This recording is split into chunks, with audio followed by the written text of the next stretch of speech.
అదిగో రాఘవపురం గ్రామమంటే అదే. ఆ ఊళ్ళో అందరికంటే ముందు నిద్రలేచేది ఎవరయ్యా అంటే మన రామయ్య తాతే. ముసలోడైనా గెడ్డలాంటి మనిషి. కాని ఆయనికి ఒక్కటే దిగులు, తన కొడుకు సూర్యం. ఒరే సూర్యం, పొద్దెక్కి నిలువు నాటకమాడుతోంద్రా. ఇంకా ఆ మంచం మీద పడి దొర్లుతున్నావేంది? పోయి ఆ ఎడ్లకి కాస్త గడ్డిపరక వెయ్యొచ్చు కదా. అబ్బా, పో నాన్నా, పొద్దున్నే నీ గోలేంది? ఆ ఎడ్లు తింటాయిలే.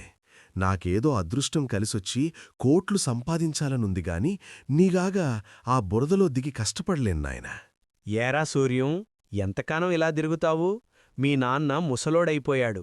ఆ 2 ఎకరాల పొలం నా పేరు రాసేయ్, నీకు లక్షలిస్తా. హాయిగా టౌన్కెళ్ళి సినిమా హాల్లో ఏసీలో కూర్చోవచ్చు. అవును సూర్యం, ఈ పల్లెటూరి బురద కంటే సిటీ లైఫు కిరాకుంటదిరా. నిజమే బాబాయ్, కాని మా నాన్న ప్రాణం ఆ పొలం. ఆయన ఒప్పుకోడు గదా. అరేయ్, అదంతా నేను చూసుకుంటా. ఆయనకేవో పేపర్లు అని చెప్పి సంతకం పెట్టించు. ఆ తర్వాత అంతా నీ ఇష్టం. కాలం ఎప్పుడూ ఒకేలా ఉండదు. అతిగా కష్టపడటం వల్ల రామయ్య ఆరోగ్యం క్షీళించింది. మంచంమీద ఉన్న రామయ్యకు తన కొడుకుని మార్చడానికి ఒక చివరి ఉపాయం తట్టింది. సూర్యం, నాయనా, దగ్గరికిరా. నేను వెళ్ళిపోయే కాలం వచ్చిందిరా. నీ గురించి నాకు బెంగగా ఉంది. లేదు నాన్న.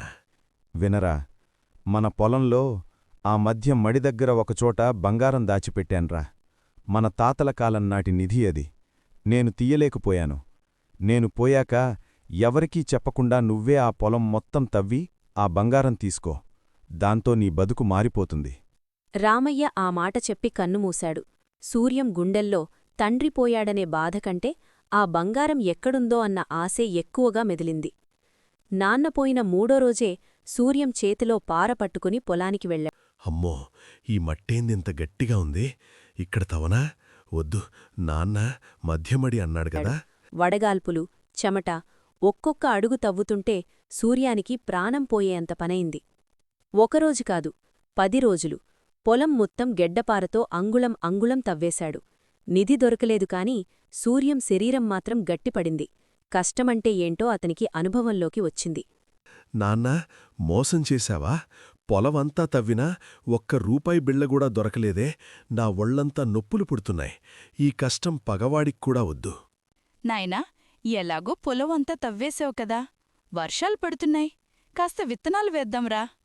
అరే సూర్యం, మీ నాన్నకాలంలో కూడా ఇంత పంట పండలేదురా. అసలు ఏం మంత్రం వేశావు? ఏరా సూర్యం, బంగారం దొరికిందా ఏంది అంత నవ్వుతున్నావు? దొరికింది బాబాయ్.